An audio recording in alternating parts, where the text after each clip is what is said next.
अस्सलाम वालेकुम students, I am ज़ैन तबस्सुम और आप लोग देख रहे हैं ज़ैन अकेडमी चैनल।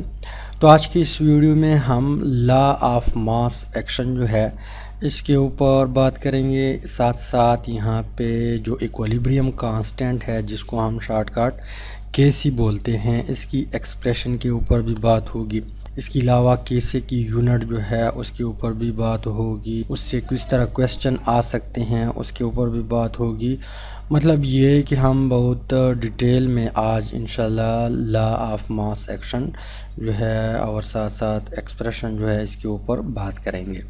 तो स्टार्ट करते हैं एक क्वेश्चन से, क्योंकि ये क्वेश्चन कई बार एमसीक्यूज़ में आ भी चुका है कि ये लॉ कब और किस किस ने ये पेश किया या किसने ये पेश किया हुआ है। दो बंदे हैं, एक बंदा है, वगैरह वगैरह। तो सबसे पहले हम जाते हैं कि दो साइंसदान हैं, दो साइंटिस्ट है। एक का नाम है सीएम गुलबर्ग और दूसरे का नाम है पी वेज या पी वेग, कुछ वेग कहते हैं, कुछ पी वेज कहते हैं। तो ये दोनों हमारे पास क्या हैं, साइंसदान हैं, दोनों साइंटिस्ट हैं जिन्होंने ये लॉ पेश किया हुआ है। कब पेश किया हुआ है, जो डेट है ये भी आ सकता है एमसीक्यूज़ में। तो ये दो चीज़ें जो हैं एमसीक्यूज़ के लिहाज से बहुत इम्पॉर्टेंट है कि लॉ ऑफ मास एक्शन किन साइंसदानों ने, एक साइंसदान ने पेश किया, दो ने पेश किया, तीन ने पेश किया, चार ने पेश किया। तो हमारे पास आंसर होगा कि टू ने पेश किया। अब नाम भी दे सकते हैं कि कौन कौन थे, उसके नाम क्या थे। तो एक का नाम था सीएम गुलबर्ग, दूसरे का नाम था पी वेज। कब पेश किया, 1864 में। कब पेश किया, 1864 में। यानी ये भी एमसीक्यूज़ में आ सकता है कि लॉ ऑफ मास एक्शन जो है, ये जो लॉ है ये कब पेश किया गया है।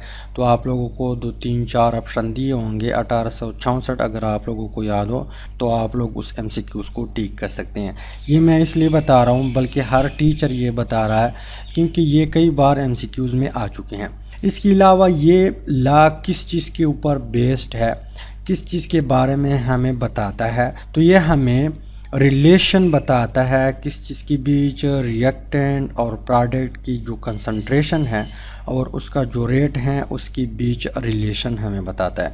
जैसा कि मान लो हमारे पास एक रिएक्शन है, नाइट्रोजन है प्लस ऑक्सीजन है, रिएक्शन करता है, लेकिन हमारे पास ये रिवर्सिबल रिएक्शन होगा क्योंकि ये पूरा चैप्टर रिवर्सिबल रिएक्शन के ऊपर बेस्ड है।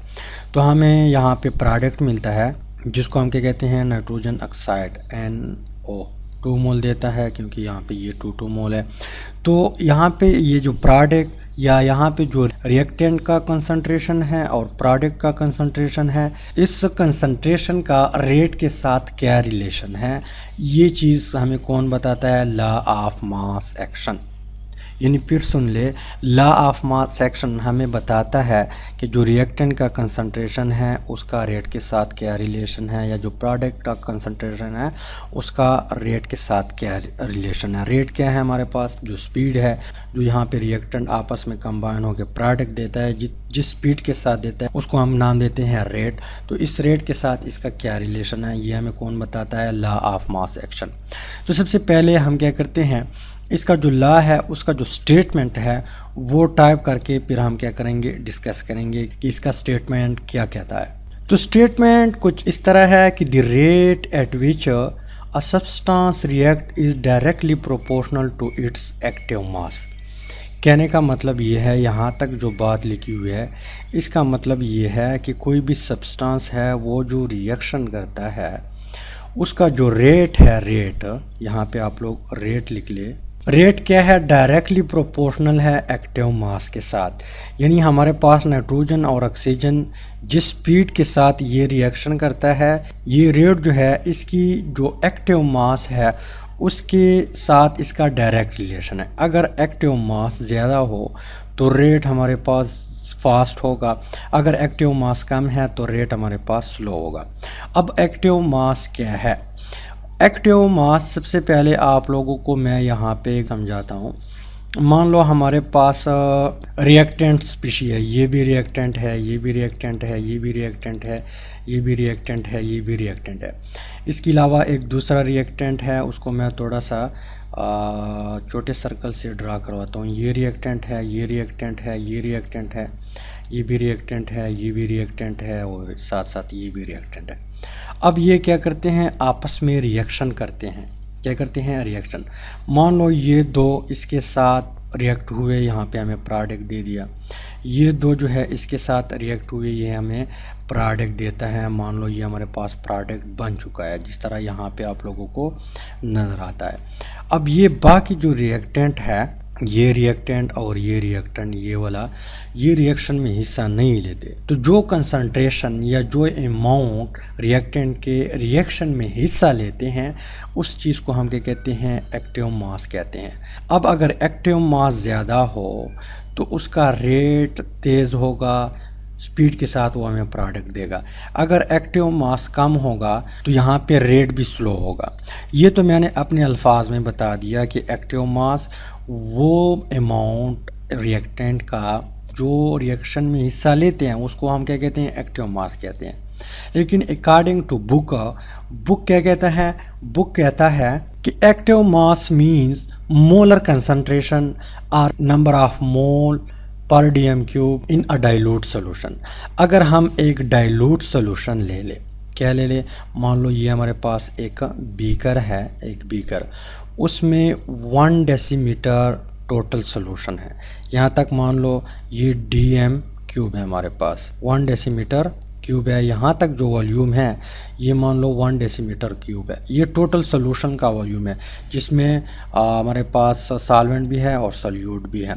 तो इस 1 डेसीमीटर क्यूब में जितना मोलर कंसंट्रेशन यहाँ पे डिज़ॉल्व हो चुका है या रिएक्शन में इसने हिस्सा लिया हुआ है, या जितने नंबर ऑफ मोल यहाँ पे हिस्सा लेते हैं, उस चीज़ को हम क्या कहते हैं, एक्टिव मास कहते हैं। अब यहाँ पे क्वेश्चन जो है क्रिएट होता है कि यहाँ पे हम डाइल्यूट सॉल्यूशन क्यों लेते हैं और कंसंट्रेटेड सॉल्यूशन क्यों नहीं लेते।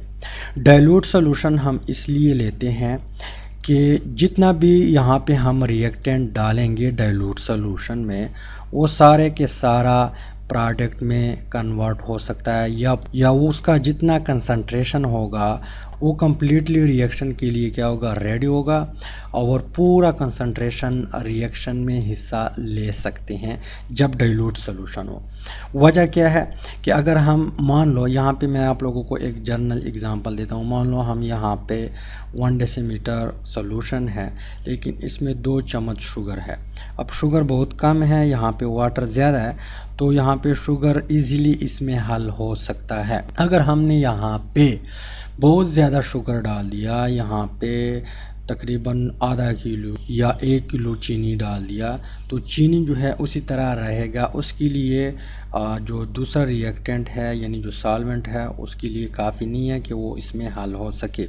इसके अलावा कंसंट्रेटेड सॉल्यूशन में हमारे पास क्या होगा, जो सॉल्यूट है वो साइड रिएक्शन स्टार्ट कर सकता है, या आपस में इसकी बीच रिपल्शन या अट्रैक्शन काज हो सकती हैं, जिसकी वजह से साइड रिएक्शन या अदर प्रोडक्ट भी बन सकता है, और वो एक दूसरे के साथ करीब भी नहीं आ सकते, रिपल्सिव फोर्स भी क्रिएट हो सकता है। इसी वजह से हम यहाँ पे डाइल्यूट सॉल्यूशन लेते हैं, तो जितना अमाउंट हम डालते हैं वो पूरा हमारे पास क्या होगा, एक्टिव मास होगा, वो पूरा हमारे पास क्या होगा, रिएक्शन में हिस्सा लेगा। तो यहाँ पे हम लिख सकते हैं कि एक्टिविटी बराबर है कंसंट्रेशन। एक्टिविटी बराबर है कंसंट्रेशन का मतलब ये है कि जितने नंबर ऑफ मोल या जितना कंसंट्रेशन हम डालेंगे या रिएक्शन के लिए हम प्रोवाइड करेंगे, तो वो पूरा हमारे पास क्या होगा, एक्टिव मास हो सकता है। वो पूरा रिएक्शन के लिए रेडी होगा, सारा रिएक्टेंट रिएक्शन कर सकता है। जैसा कि मान लो यहाँ पे मैं आप लोगों को एक और एग्जांपल देता हूँ। हमारे पास है सल्फ़र डाइऑक्साइड, ये रिएक्शन करता है किस चीज़ के साथ, ऑक्सीजन के साथ, और रिजल्ट में हमें सल्फ़र ट्राइऑक्साइड मिलता है। यहाँ पे कितने मोल है, 2 मोल सल्फ़र डाइऑक्साइड है। इसके अलावा 1 मोल ऑक्सीजन है, और यहाँ पे 2 मोल सल्फ़र ट्राइऑक्साइड बनता है। अब यहाँ पे रिएक्टेंट हमने ये लिया हुआ है, मान लो ये हमारे पास क्या है, फॉरवर्ड जो रिएक्शन है इस साइड पे ये रिएक्टेंट स्पीशी है। तो कंसंट्रेशन कितना लिया हुआ है या मोल हमने कितने लिए हुए हैं, 2 मोल लिए हुए हैं। कंसंट्रेशन कितना है, 2 मोल है। मोलर कंसंट्रेशन यहाँ पे 1 मोल है। तो ये पूरा हमारे पास जो 2 मोल है और जो 1 मोल है ये रिएक्शन कर सकता है। हम इस पूरे कंसंट्रेशन को हम एज ए एक्टिव मास लेंगे। क्या लेंगे, एज ए एक्टिव मास लेंगे। लेकिन शर्त ये है कि जब हम क्या करेंगे, डाइल्यूट सॉल्यूशन लेंगे। तो यहाँ पे हम कह सकते हैं कि अगर डाइल्यूट सॉल्यूशन हो तो एक्टिव मास हमारे पास बराबर है, क्या है, बराबर है जितना भी हम क्या कर लेंगे, कंसंट्रेशन लेंगे। कंसंट्रेशन के बराबर या यहाँ पे जो नंबर ऑफ मोल है इन डेसीमीटर क्यूब, यानी 1 डेसीमीटर क्यूब। अब अगर ये कंसंट्रेशन या नंबर ऑफ मोल्स के बराबर है तो हम यहाँ पे इक्विलिब्रियम कांस्टेंट जो है, या यहाँ पे अगर मैं आप लोगों से पूछ लूँ कि यहाँ पे यूनिट क्या होगा, तो कंसंट्रेशन जो है CONC मीन्स कंसंट्रेशन, ये बराबर होता है किस चीज़ के बराबर होता है, N/V। N हमारे पास क्या है, नंबर ऑफ मोल है, तो हम मोल लिख सकते हैं यहाँ पे। और वॉल्यूम हम किस चीज़ में लेंगे, डेसीमीटर क्यूब में लेंगे, DM, राइट। तो यहाँ पे इक्विलिब्रियम कांस्टेंट की जो यूनिट है यानी केसी जो है उसके लिए हम ये यूनिट लेंगे। ये हमारे कोर्स में है, बाकी यूनिट भी हम ले सकते हैं लेकिन हमारे कोर्स में सिर्फ मोल डेसीमीटर क्यूब है। यानी ये कंसंट्रेशन, मोलर कंसंट्रेशन और number of moles in decimetre cube, ये हमारे पास एक ही चीज़ है क्योंकि ये एक कंसंट्रेशन के बराबर है। इसके अलावा अब वो कौन से यूनिट है जो दूसरे यूनिट है जिसमें हम केसी ले सकते हैं, या यहाँ पे कंसंट्रेशन जो है केसी फ़िलहाल छोड़ दे, केसी के ऊपर हम फिर बाद में उसके लिए यूनिट मालूम करेंगे, किस रिएक्शन के लिए केसी की यूनिट होगी, किसके लिए नहीं होगी, ये चीज़ें हम बाद में डिस्कस करेंगे। यहाँ पे आप लोग सिर्फ ये नोट करें कि कंसंट्रेशन की जो यूनिट है वो मोल पर डेसीमीटर क्यूब भी हो सकती हैं, यहाँ पे मोल भी हो सकती हैं। इसके अलावा यहाँ पे मोल फ्रैक्शन में भी हम ले सकते हैं। इसके अलावा ATM या टार जो है इसमें भी हम ले सकते हैं, लेकिन हम ज़्यादातर ये यूनिट इस्तेमाल करेंगे क्योंकि ये हमारे कोर्स में मौजूद है। स्टेटमेंट अभी भी बाकी हैं, उसकी तरफ हम बढ़ते हैं, लेकिन यहाँ पे सबसे पहले एक्टिव मास समझना ज़रूरी है। अब कंसंट्रेशन जो है, यहाँ पे कंसंट्रेशन बराबर है, या जैसे ही आप लोगों को ये स्क्वायर ब्रैकेट नज़र आ जाए तो इसका मतलब क्या होगा कि हम ये कंसंट्रेशन की बात करते हैं, कंसंट्रेशन को हम स्क्वायर ब्रैकेट से रिप्रेजेंट करते हैं। तो यहाँ पे आप लोग इस तरह भी कह सकते हैं इस इक्वेशन के मुताबिक कि rate of reaction is directly proportional to concentration of reactant, or mean reactant. यानी अगर रेट हम देख ले किसी भी रिएक्शन का, वो इसकी कंसंट्रेशन के ऊपर डिपेंड करता है। अगर कंसंट्रेशन ज़्यादा हो, लेकिन शर्त ये है कि डाइल्यूट सॉल्यूशन होगा। अगर कंसंट्रेशन ज़्यादा हो तो तब यहाँ पे रेट ऑफ रिएक्शन फास्ट होगा। अगर कंसंट्रेशन कम हो तो यहाँ पे रेट ऑफ रिएक्शन जो है स्लो होगा। इसके अलावा इस स्टेटमेंट में आगे फिर बात लिखी हुई है कि the rate of chemical reaction is directly proportional to the product of the active masses of reacting species. यहाँ पे रिएक्टिंग है, sorry, of the reactant substance. कहने का मतलब ये है कि एक केमिकल रिएक्शन हो रहा है, जिस तरह यहाँ पे आप लोगों को नज़र आता है, ये पूरा हमारे पास एक रिएक्शन है। इसका जो रेट है वो डायरेक्टली प्रोपोर्शनल है। क्या है, इसका जो रेट है वो डायरेक्टली प्रोपोर्शनल है किस चीज़ की, the product of active masses.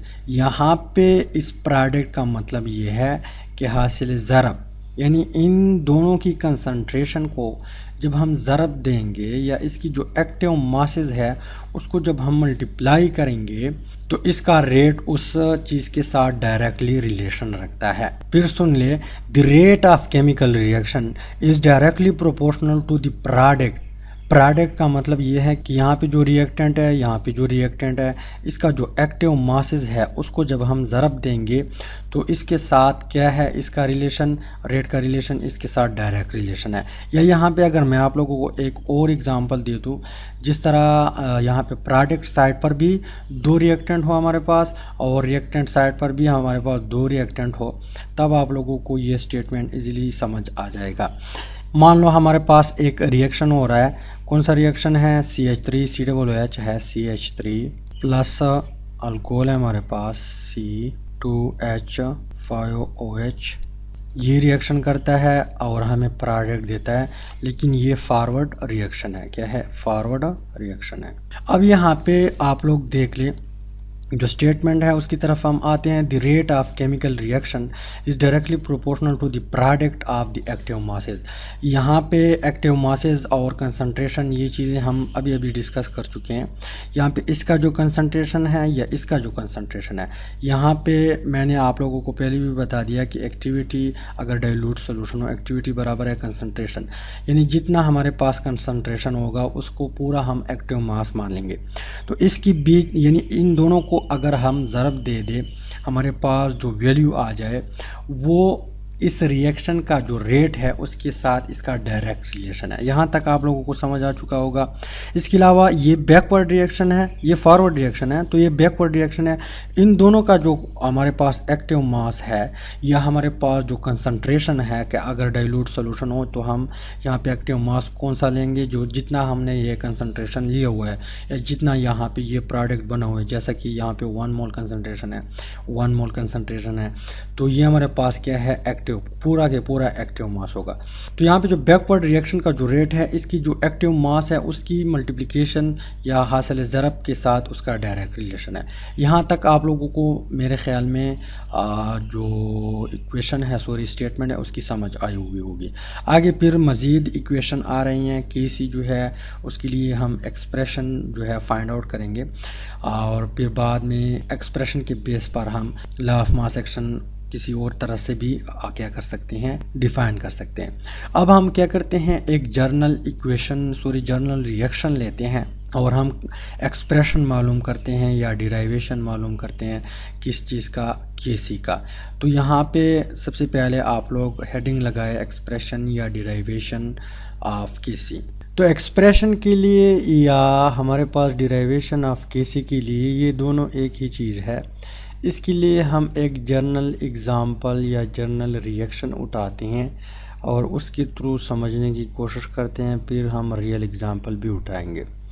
तो जर्नल एग्ज़ाम्पल है, मान लो हमारे पास ए है, ये एक रिएक्टेंट है, ये रिएक्शन करता है किस चीज़ के साथ, बी के साथ, रिज़ल्ट में हमें देता है प्रोडक्ट, लेकिन ये है हमारे पास रिवर्सिबल रिएक्शन। तो साइन हम कुछ इस तरह साइन लगाएंगे, यानी एरो ये लगेगा। तो यहाँ पे हमें प्रोडक्ट मिलता है C+D। ये रिएक्टेंट है, रिएक्शन करता है, रिजल्ट में हमें प्रोडक्ट देता है। अब ये हमारे पास है फॉरवर्ड रिएक्शन और ये है रिवर्स रिएक्शन या बैकवर्ड रिएक्शन। अब अगर हम फॉरवर्ड रिएक्शन के ऊपर law of mass action apply करें तो हमारे पास कुछ इस तरह बनेगा कि rate of forward reaction is directly proportional to its concentration, या इसका जो एक्टिव मास है यानी इसका जो प्रोडक्ट है एक्टिव मास का, उसके साथ इसका डायरेक्ट रिलेशन है।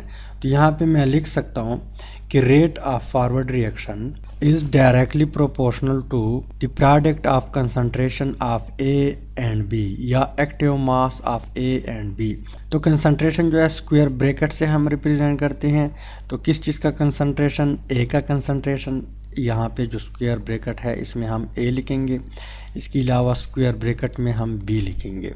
तो यहाँ पे इसकी बीच क्या है, मल्टीप्लिकेशन है या प्रोडक्ट भी हम कहते हैं, concentration of A product concentration of B, इसके साथ रेट का डायरेक्ट रिलेशन है। अब यहाँ पे जो प्रोपोर्शनल है इसको हम एक कांस्टेंट से क्या करते हैं, रिमूव करते हैं और यहाँ पे इक्वलिटी लाते हैं। तो यहाँ पे हम रेट ऑफ फॉरवर्ड रिएक्शन जो है इसको मैं एक शॉर्टकट अल्फ़ाबेट से रिप्रेजेंट करता हूँ कि RF R means rate, F means forward reaction, बराबर है या इक्वल है, ये हमने ख़त्म किया। इसके लिए इसकी जगह हम एक कांस्टेंट लाएंगे जो कि हमारे पास क्या होगा, के एफ होगा। अब ये के एफ हमारे पास क्या है, प्रोपोर्शनैलिटी कांस्टेंट है या ये हमारे पास रेट कांस्टेंट है। रेट कांस्टेंट भी हम कह सकते हैं और प्रोपोर्शनैलिटी कांस्टेंट भी हम कह सकते हैं। यहाँ पे साइन हमने ख़त्म किया, ये लगाया, तो कंसंट्रेशन ऑफ ए। इसके अलावा अगर हम रिएक्शन की तरफ दोबारा जाए तो यहाँ पे रिवर्स रिएक्शन या बैकवर्ड रिएक्शन भी होता है। तो इस साइड पे यानी ये अब हमारे पास क्या है, रिएक्टेंट है, ये हमें वापस प्रोडक्ट देता है, लेकिन प्रोडक्ट वही रिएक्टेंट होगा। यानी अब हम यहाँ पे C+D जो है इसको रिएक्टेंट मान लेते हैं।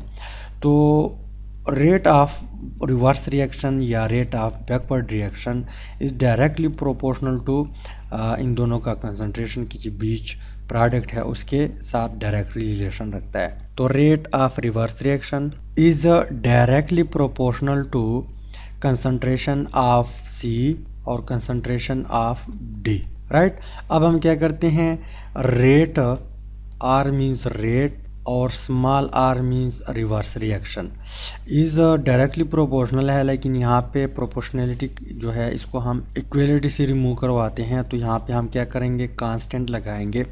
कांस्टेंट हमारे पास क्या होगा, के आर होगा। के आर मीन्स यहाँ पे rate constant of reverse reaction या proportionality constant of reverse reaction, और यहाँ पे हमारे पास C+D आएगा। C concentration of C, concentration of D और इसके बीच प्रोडक्ट है, राइट। तो यहाँ पे इस इक्वेशन को हम मान लेते हैं, ये इक्वेशन 1 है, इक्वेशन 1 मान ले, और इसको हम मानते हैं इक्वेशन 2, राइट।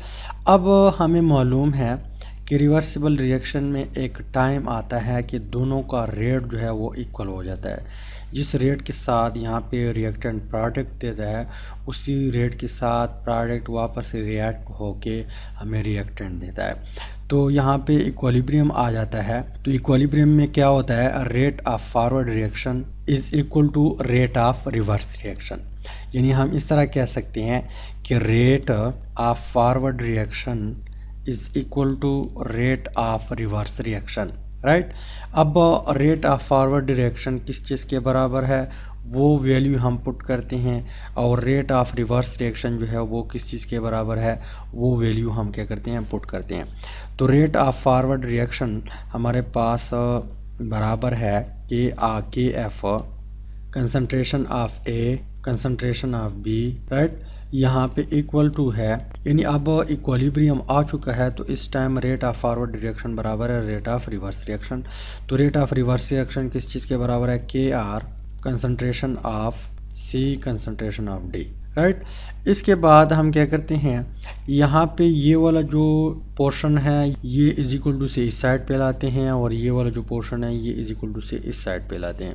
तो हमारे पास क्या हो जाएगा, के एफ डिवाइडेड बाई के आर, यानी ये हमने इस साइड पे लाया तो यहाँ पे मल्टीप्लिकेशन में है, इस साइड पे लाएंगे इज इक्वल टू से, तो ये डिनोमिनेटर में आएगा, यानी यहाँ पे ये डिवाइड हो जाएगा के एफ के ऊपर। तो इज इक्वल टू ये पोर्शन इसी तरह रहेगा। तो मैं करता हूँ इसको कॉपी, और ये जब इज इक्वल टू से इस साइड पे लाएंगे तो ये डिनोमिनेटर में आएगा। तो यहाँ पे डिवाइडेड बाई ये वाला पोर्शन, राइट। अब के एफ बटा के आर बराबर है concentration of C multiply by concentration of D divided by concentration of A multiply by concentration of B। इसके अलावा इसकी जगह हम एक और कांस्टेंट लाएंगे और जो किसके बराबर है, इसकी रेशो के बराबर है, यानी ये हमारे पास KC के बराबर है।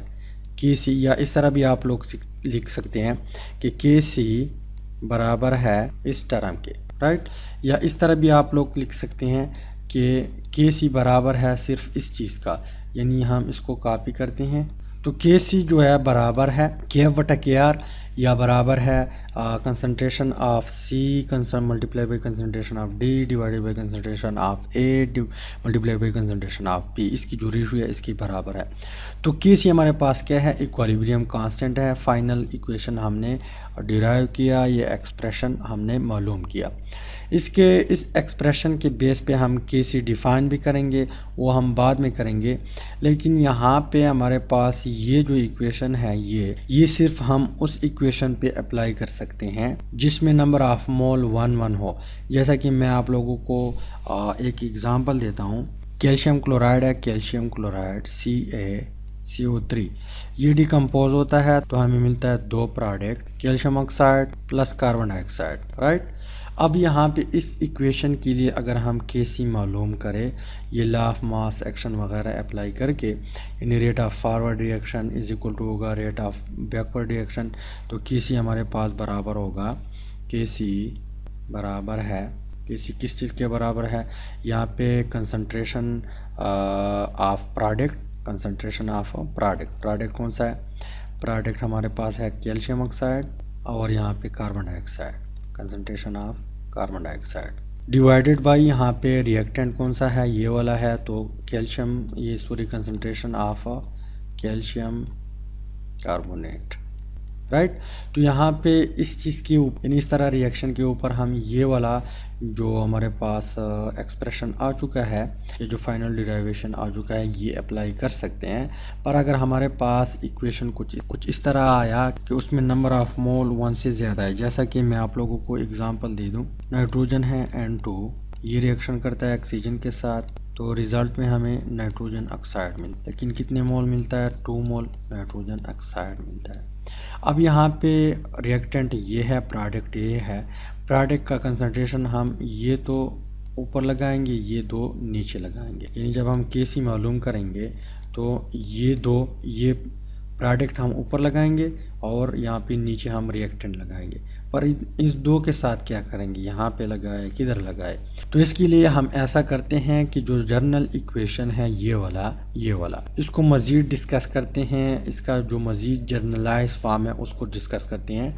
लेकिन इससे पहले आप लोगों ने ये भी नोट करना है कि Kc बराबर होता है, Kc इस तरह भी आप लोग लिख सकते हैं, Kc बराबर है, यहाँ पे रिएक्शन में जो प्रोडक्ट होता है, प्रोडक्ट, P मीन्स प्रोडक्ट आप पूरा लिख सकते हैं, प्रोडक्ट, कंसंट्रेशन ऑफ प्रोडक्ट। अब प्रोडक्ट में 2 भी हो सकते हैं, 3 भी हो सकते हैं, 1 भी हो सकता है, और कंसंट्रेशन ऑफ रिएक्टेंट, यानी मज़ीद जो वर्ड्स हैं उसकी स्पेलिंग आप लोग ख़ुद लिख लें। तो Kc इसके बराबर भी हैं, यानी ये वाला चीज़ बता रहा है, यानी रिएक्शन में जो हमारे पास प्रोडक्ट है उसको हम ऊपर लगाएंगे, रिएक्टेंट है उसको हम नीचे लगाएंगे, चाहे एक रिएक्टेंट है या 2 है या 3 है, चाहे एक प्रोडक्ट है 2 है 3 है, सबको अलग अलग स्क्वायर ब्रैकेट में बंद करेंगे। इसके अलावा इस इक्वेशन के बेस पे हमारे पास जो Kc हैं उसको हम इस तरह डिफ़ाइन कर सकते हैं या डिफ़ाइन करेंगे इस इक्वेशन के बेस पे कि Kc हमारे पास क्या है, द रेशियो है, एक रेशियो है, किस चीज़ की रेशियो है, the product of molar concentration. यहाँ पे जो प्रोडक्ट मौजूद हैं इनकी बीच जो ज़रब मौजूद है, इसकी कंसंट्रेशन, अब ये प्रोडक्ट ऊपर भी मौजूद है नीचे भी मौजूद है, यानी the ratio of the product of molar concentration, इन दोनों के रिज़ल्ट में जो हमारे पास कंसंट्रेशन आता है वो कंसंट्रेशन, इसके अलावा टू दैट ऑफ रिएक्टेंट, और नीचे जो रिएक्टेंट है वो अगर हमारे पास 2 रिएक्टेंट हो या एक रिएक्टेंट है उसका जो मोलर कंसंट्रेशन है, इन दोनों की रेशियो को हम क्या कहते हैं, Kc कहते हैं, क्या कहते हैं, Kc कहते हैं। इसके अलावा अब हम बढ़ते हैं मोर जनरलाइज फॉर्म की तरफ, जो हमारे पास होता है हर तरह की रिएक्शन के लिए, यानी अगर यहाँ पे नंबर ऑफ मोल ज़्यादा आ गए तो तब यहाँ पे वो इक्वेशन इसके ऊपर फिट आएगा। तो बढ़ते हैं उसकी तरफ। तो यहाँ पे उसी जर्नल रिएक्शन को हम क्या करते हैं, लिखते हैं।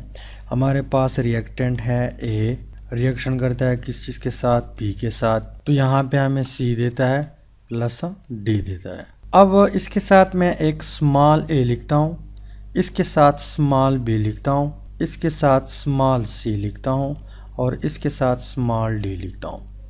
ये small a, small b, small c, small d जो है ये हमारे पास क्या है, ये आप लोग पहले नोट कर ले, नंबर ऑफ मोल है, या इसको हम एक और नाम भी देते हैं कोफिशिएंट। यानी हमारे पास इक्विलिब्रियम आ चुका है रिएक्टेंट और प्रोडक्ट के बीच, जितना फॉरवर्ड रिएक्शन है उतना बैकवर्ड रिएक्शन है।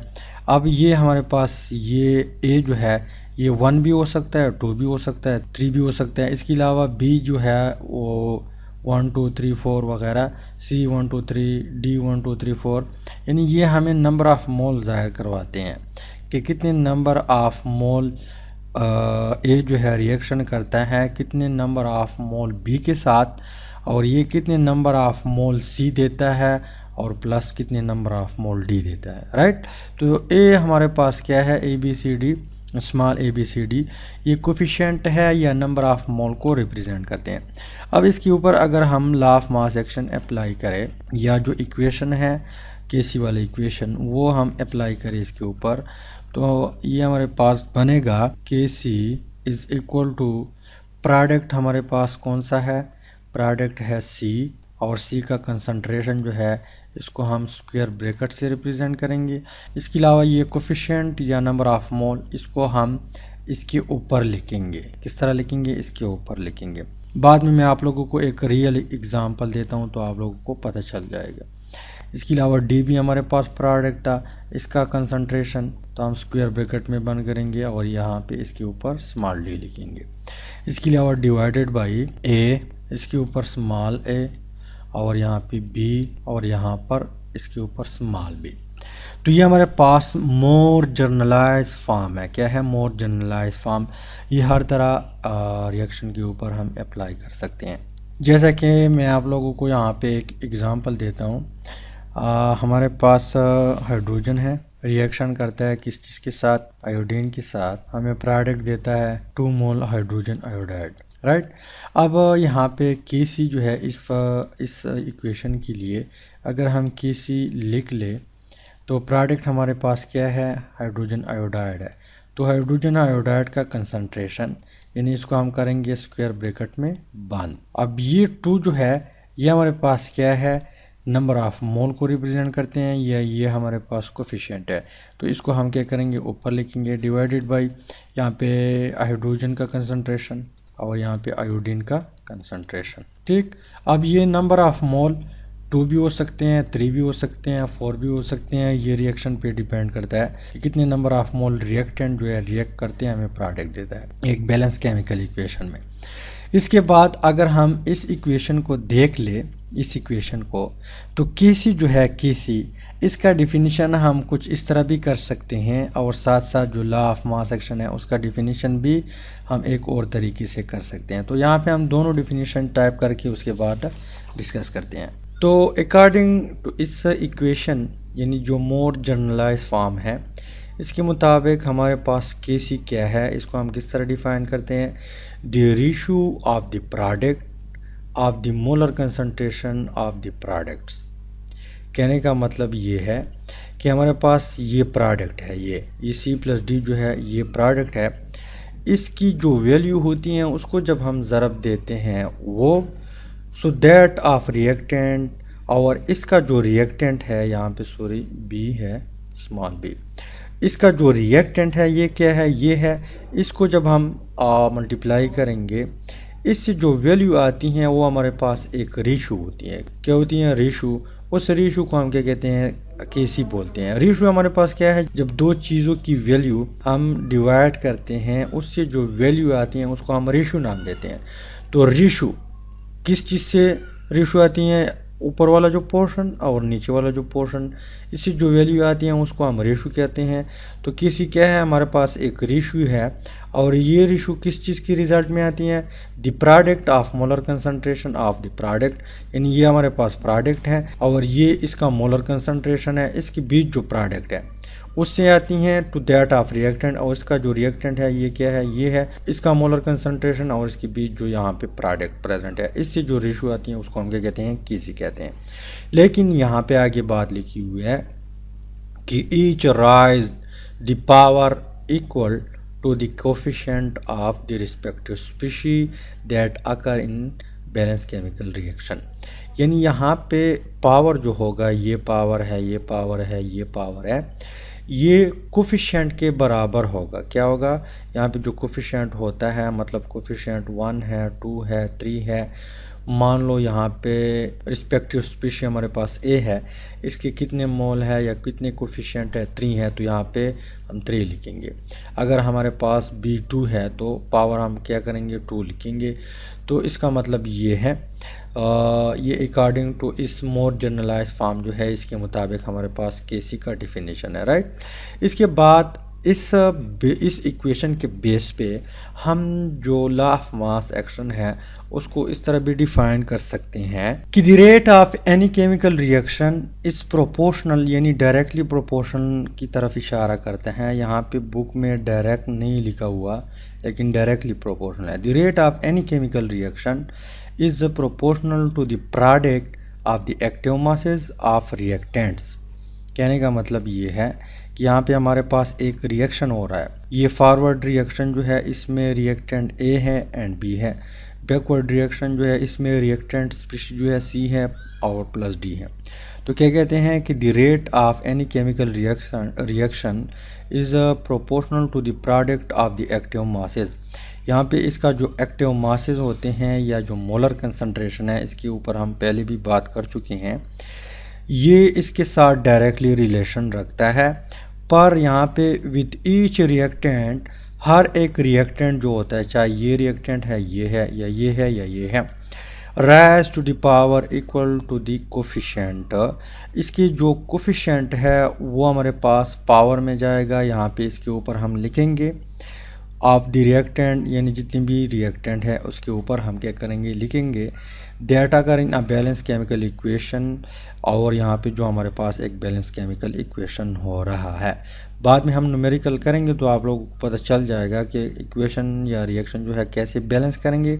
उसके बाद जितने नंबर ऑफ मोल आ जाएंगे वो हमारे पास पावर में आएंगे। यहाँ पे इसके ऊपर, यहाँ पे जो इसका जो मोलर कंसंट्रेशन है या एक्टिव मास है उसके ऊपर हम लिखेंगे।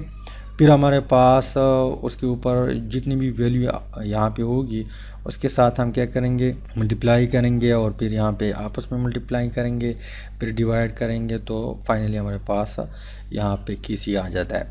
तो कहने का मतलब ये है कि कोई भी केमिकल रिएक्शन है उसका जो रिएक्टेंट स्पीशी है जो रिएक्शन करता है उसका जो मोलर कंसंट्रेशन है उसके ऊपर जब पावर आता है उसके बाद जब हम मल्टीप्लाई करते हैं, मल्टीप्लाई करने के बाद वो उस रेट के साथ डायरेक्टली रिलेशन रखते हैं। लेकिन यहाँ पे एट अ गिवन टेम्परेचर, यानी टेम्परेचर हम मेंटेन रखेंगे। तो ये हमारे पास दूसरा डिफिनीशन है किस चीज़ का, लॉ ऑफ मास एक्शन का। इसके बाद अगर ये इक्वेशन या हमारे पास एक रिएक्शन जो है, यानी यहाँ पे जो सब्सटेंस है, रिएक्टेंट स्पीशी है, वो सारे अगर गैसेस फॉर्म में हो, गैस स्टेट में एग्जिस्ट कर रहे हो, तो यहाँ पे जो मोर जनरलाइज फॉर्म है किसी का वो हम इस तरह भी लिख सकते हैं कि के पी, पहले के सी था यानी सी मीन्स कंसंट्रेशन, अब के पी है तो वो जो कंसंट्रेशन है उसको हम एज ए पार्शियल प्रेशर लेते हैं। यानी रिएक्टेंट में जो कंसंट्रेशन होता है मोलर कंसंट्रेशन, ये यहाँ पे इस वक्त इसको हम क्या करते हैं, पार्शियल प्रेशर में लेते हैं।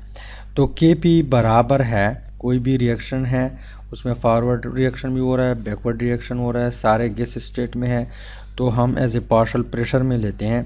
तो पार्शियल प्रेशर ऑफ प्रोडक्ट में सी आता है, partial pressure of product C, और इसका जो कोफिशिएंट है उसको हम क्या करेंगे, ऊपर लिखेंगे, तो स्मॉल सी मल्टीप्लाई बाई, यानी यहाँ पे पार्शियल प्रेशर ऑफ डी पर हम पावर लिखेंगे या वो कोफिशिएंट जो है वो लिखेंगे, तो स्मॉल डी, यानी ये सी डी 1 2 3 हो सकते हैं, divided by partial pressure of A और पार्शियल प्रेशर ऑफ, राइट।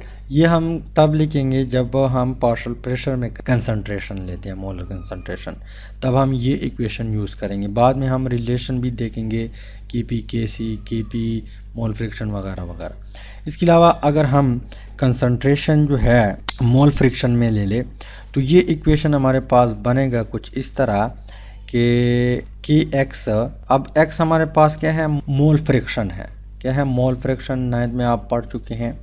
तो मोल फ्रैक्शन क्या होता है शायद बाद में आ जाए, चंद चैप्टर जो है सॉल्यूशन में शायद ये मोल फ्रैक्शन आ जाए, वहाँ पर भी हम डिस्कस करेंगे।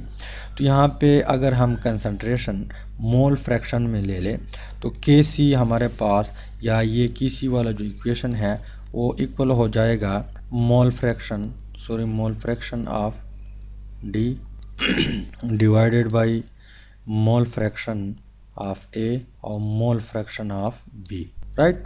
इसके अलावा ये तो हमने कंसंट्रेशन मोल फ्रैक्शन में ले लिया। अगर हम नंबर ऑफ मोल में ले लें तो यहाँ पे हमारे पास Kc, फिर हम क्या करेंगे, Kc के बजाय हम n लेंगे, C के बजाय हम n लेंगे। तो Kn is equal to number of mole of C, number of mole of D divided by number of mole of A और number of mole of B। तो इसी वजह से मैंने आप लोगों को पहले भी बता दिया कि Kc की जो यूनिट है वो हम कभी मोल फ्रैक्शन में लेते हैं, इसके अलावा कभी हम नंबर ऑफ मोल में यानी सिर्फ मोल में लेते हैं, या कभी हम उसको टार या जो एटीएम है उसमें लेते हैं, कब, जब Kp हो हमारे पास। इसके अलावा ज़्यादातर हम किस चीज़ में लेते हैं, कंसंट्रेशन में। जब हम लेंगे मोलर कंसंट्रेशन में तो तब हम मोल डेसीमीटर क्यूब यूज़ करेंगे। तो इंशाल्लाह नेक्स्ट वीडियो आएगी किस चीज़ के ऊपर, Kc की जो यूनिट है किस इक्वेशन के लिए यूनिट आएगी, किसके लिए नहीं आएगी, क्या क्या होगा, तो उसके ऊपर हम फिर डिटेल में बात करेंगे। यहाँ तक मुझे उम्मीद है यहाँ तक काफ़ी है, आप लोगों को कुछ ना कुछ आइडिया मिल चुका होगा। तो फाइनली थैंक्स फॉर वॉचिंग।